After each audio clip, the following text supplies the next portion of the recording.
tugas komunikasi organisasi yang berjudul Manajemen Risiko.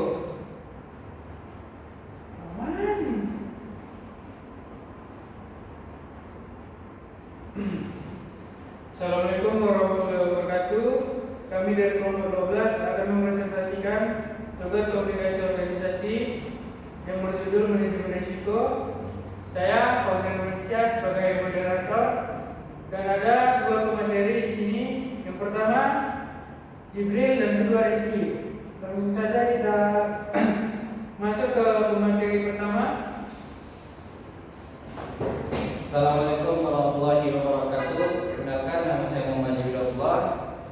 Saya akan menerangkan tentang apa itu manajemen risiko.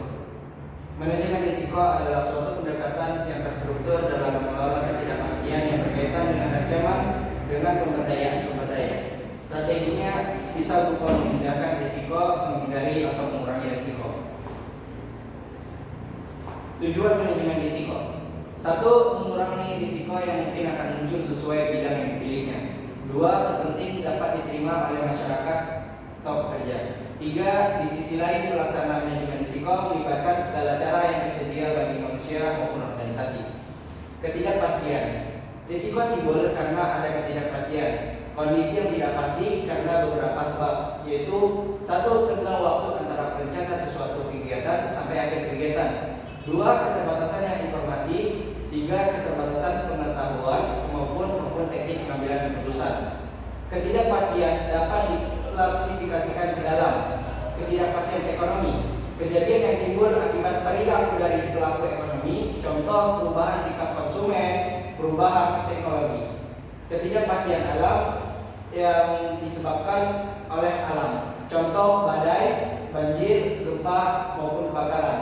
Ketidakpastian manusia yang disebabkan oleh karena manusia, contoh peperangan, pembunuhan, dan pencurian. Macam risiko menurut sifatnya. Risiko murni adalah risiko yang apabila terjadi tentu menimbulkan kerugian dan tanpa disengaja, misalnya kebakaran, bencana alam, dan pencurian.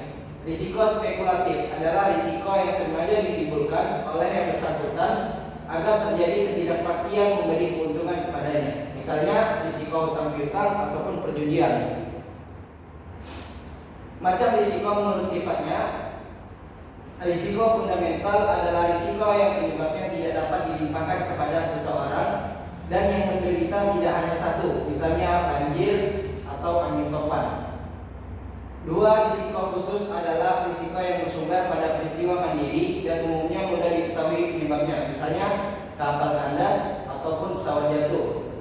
Risiko dinamis adalah risiko yang timbul karena kemajuan masyarakat di bidang ekonomi, ilmu, dan teknologi. Kebalikannya risiko statis seperti hari tua, risiko kematian.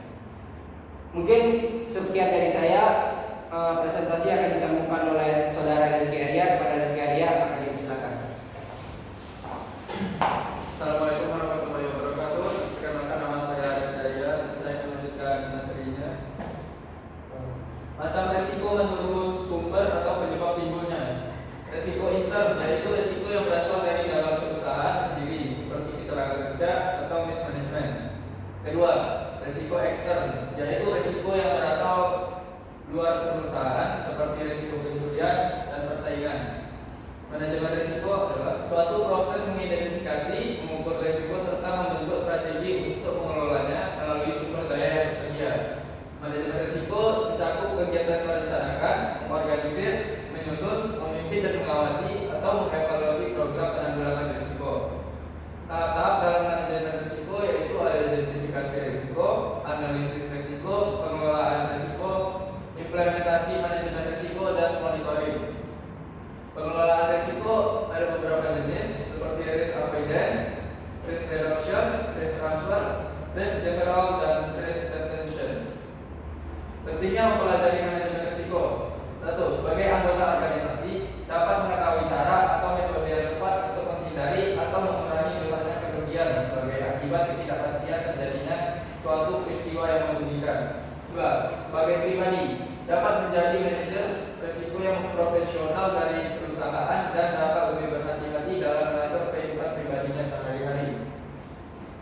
Itu saja dari saya. Terus saya memberikan kepada kasih untuk Jibril dan Rizky sudah menjelaskan untuk materi kita.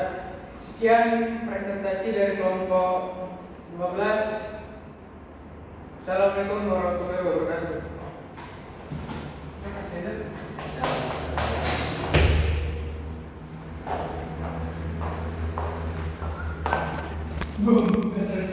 Anjing iya, Cok.